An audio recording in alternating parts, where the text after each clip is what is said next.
Assalamualaikum warahmatullahi wabarakatuh. Apa kabar adik-adik sekalian? Semoga kamu semua dalam keadaan sehat dan tetap semangat mengikuti kegiatan pembelajaran. Bertemu kembali dengan Ibu Diana Zulita pada materi pelajaran Bahasa Indonesia kelas 7 semester 1. Pada pertemuan ini, materi yang akan kita bahas adalah ciri kebahasaan teks deskripsi. Pada pertemuan yang lalu, kita sudah membahas materi tentang struktur.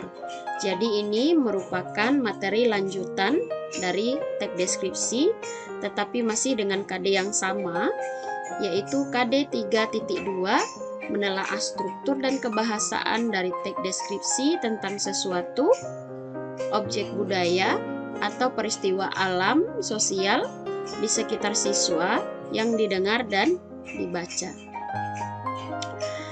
Adik-adik sekalian, tujuan pembelajaran yang akan kita capai terdiri dari beberapa hal. Yang pertama adalah peserta didik dapat menentukan kata khusus untuk mengkonkretkan.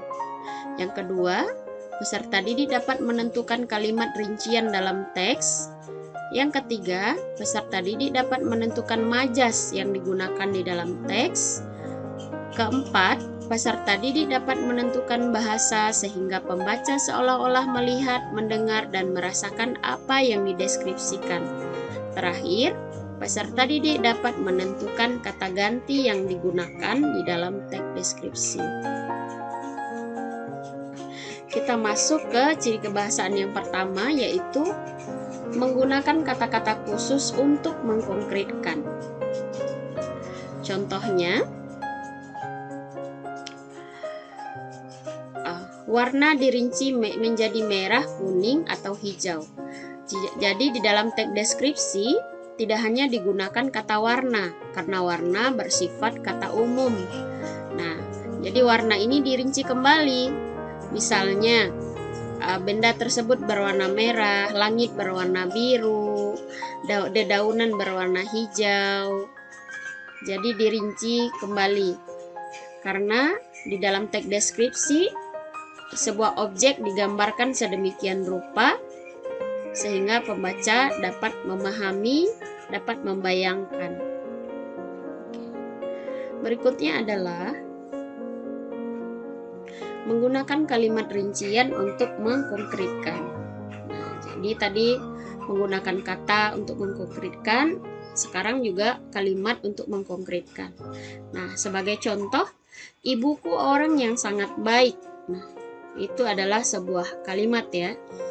Kata baik di sini masih bersifat umum. Jadi kalimat ini dirinci kembali pada kalimat berikutnya. Apa itu? Dia berusaha menolong semua orang. Kemudian dia ramah dan tutur katanya lembut kepada siapa saja. Jadi kalimat ibuku orang yang sangat baik itu masih bersifat umum, kemudian dirinci kembali.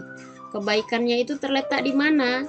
Yaitu ibu suka menolong, kemudian ramah dan tutur katanya lembut kepada siapa saja. Berikutnya adalah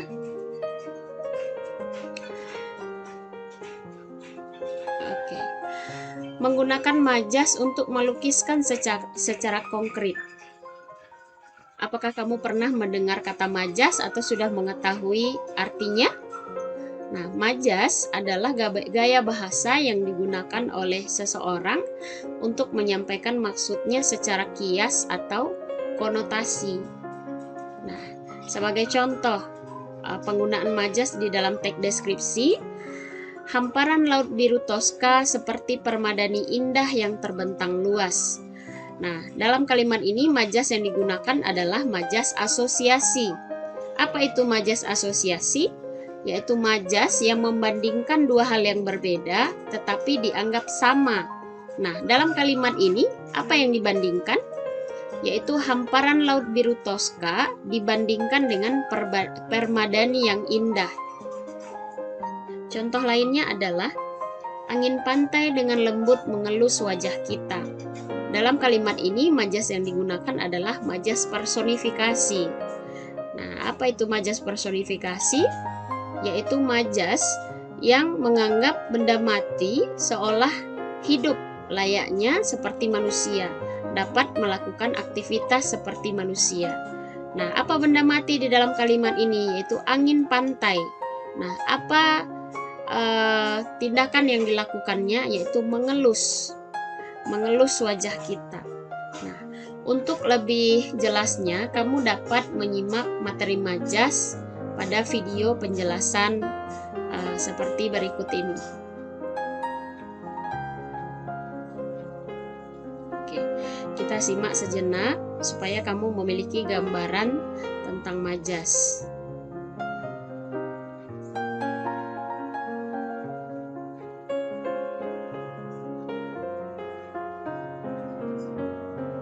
Oke, kita percepat saja ya.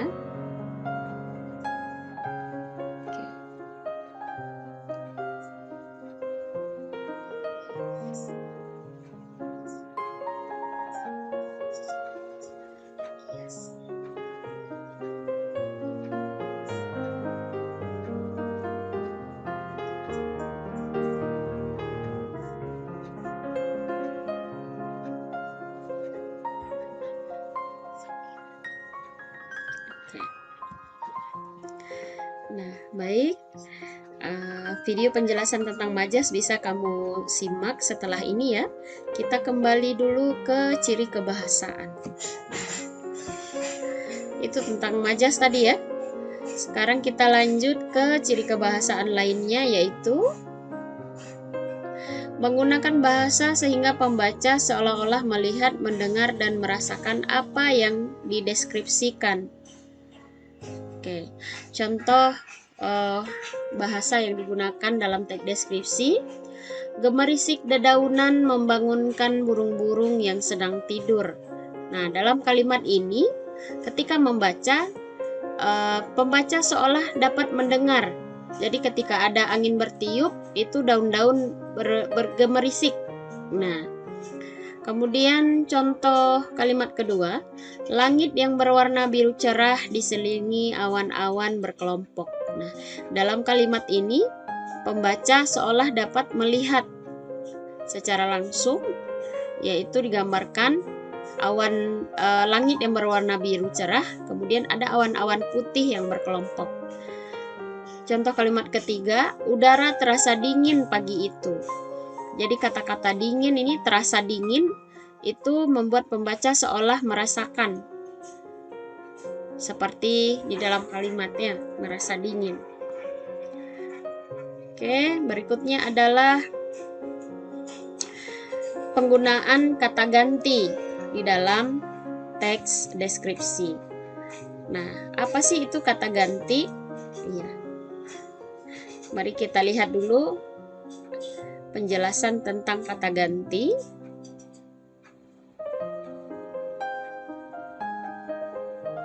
Ya. Apa sih yang dimaksud dengan kata ganti? Atau istilahnya adalah pronomina. Ya. Apa itu kata ganti atau pronomina?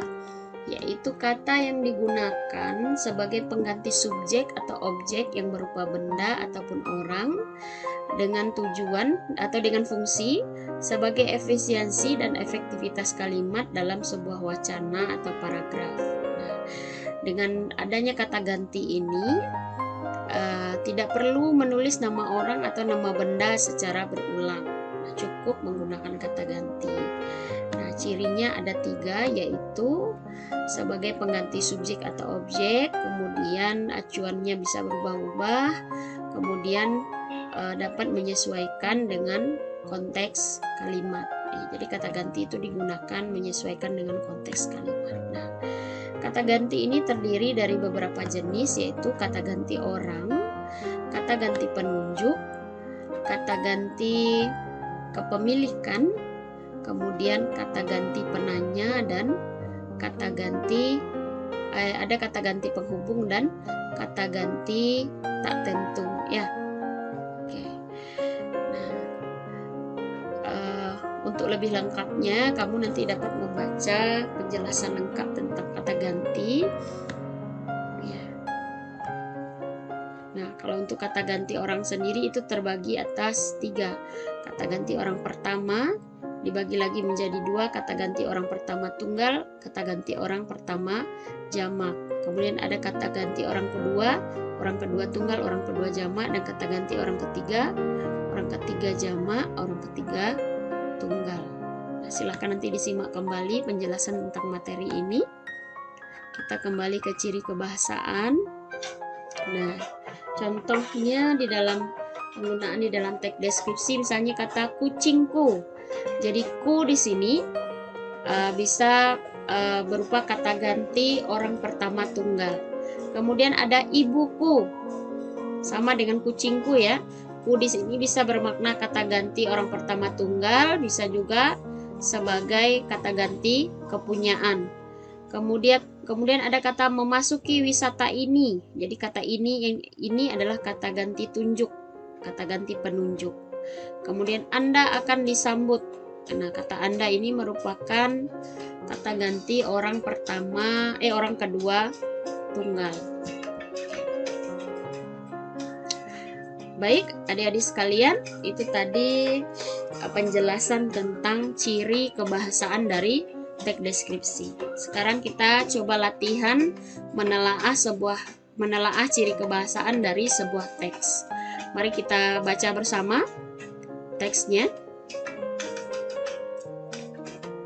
Oke. Kita baca dulu petunjuknya. Bacalah teks berikut dengan cermat, kemudian tentukan ciri kebahasaan yang terdapat di dalamnya. Sekolahku juga sudah mendukung program 5K dan merupakan sekolah adiwiyata. Di depan lapangan olahraga ada taman dengan tanaman yang cukup rimbun. Tidak hanya satu taman dengan tanaman dan kolam ikan, tetapi juga 3 taman. Di setiap sudut kanan dan kiri di ujung lapangan upacara ada taman dengan kolam ikan yang penuh dengan ikan hias. Ikan mas dan ikan koi yang masih kecil ada di kolam. Taman itu ada batu yang dituliskan nama sekolah. Sekolah baruku ini juga memiliki ruang sanitasi siswa yang berfungsi untuk menjaga kebersihan dan kenyamanan siswa-siswi di sekolah. Selain itu, ada juga ruang UKS dan ruang BK. Akan tetapi aku tak mau masuk ke kedua ruangan itu. Aku akan menjaga kesehatan dan juga perilakuku di sekolah. Di belakang sekolah ada kantin sehat yang menjual beragam makanan yang dijaga kebersihannya. Tempat-tempat makan disediakan berupa meja panjang dan bangku panjang. Selain itu, ada juga meja bundar yang dibuat khusus membaca di taman belakang sekolah. Taman itu dinamakan Taman Literasi. Mejanya bulat mengelilingi pohon yang membuat teduh sekolahku. Ketika duduk di sana, semilir angin membelai lembut sehingga sangat nyaman untuk membaca. Oke. Nah, dari teks tersebut dapat kita telaah ciri kebahasaannya.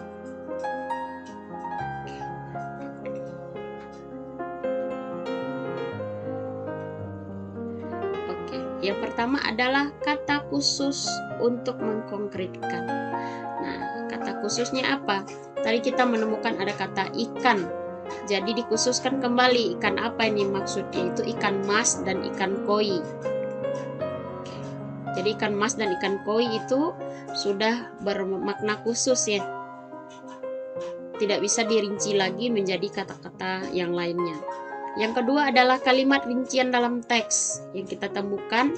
Tempat-tempat makan disediakan berupa meja panjang dan bangku panjang. Jadi kalimat ini dirinci ya. Tempat makan berupa meja panjang dan bangku panjang. Majas yang digunakan dalam teks adalah majas personifikasi. Kalimatnya adalah ketika duduk di sana semilir angin membelai lembut sehingga sangat nyaman untuk membaca. Ciri kebahasaan lainnya yaitu bahasa sehingga pembaca seolah melihat, mendengar, dan merasakan apa yang dideskripsikan. Contoh kalimatnya, di setiap sudut kanan dan kiri di ujung lapangan upacara ada taman dengan kolam ikan yang penuh dengan ikan hias. Jadi apa benda yang dideskripsikan di dalam kalimat ini, yaitu diantaranya adalah lapangan upacara, kemudian taman, kemudian kolam ikan, dan di dalam kolam itu ada ikan hias. Jadi dijelaskan sedemikian rupa sehingga ketika membaca kalimat ini pembaca seolah bisa melihat seperti apa posisi objek yang diceritakan di dalam kalimat tersebut. Yang terakhir adalah kata ganti. Kata ganti yang kita temukan di dalam teks yaitu orang pertama tunggal, yaitu kata aku. Nah, di dalam kalimat ada kata sekolahku. Kemudian ada kata ganti penunjuk itu, ada kata taman itu. Berikutnya ada kata ganti kepunyaan, yaitu nya dan ku. Apa itu? Kebersihannya, perilakuku, mejanya.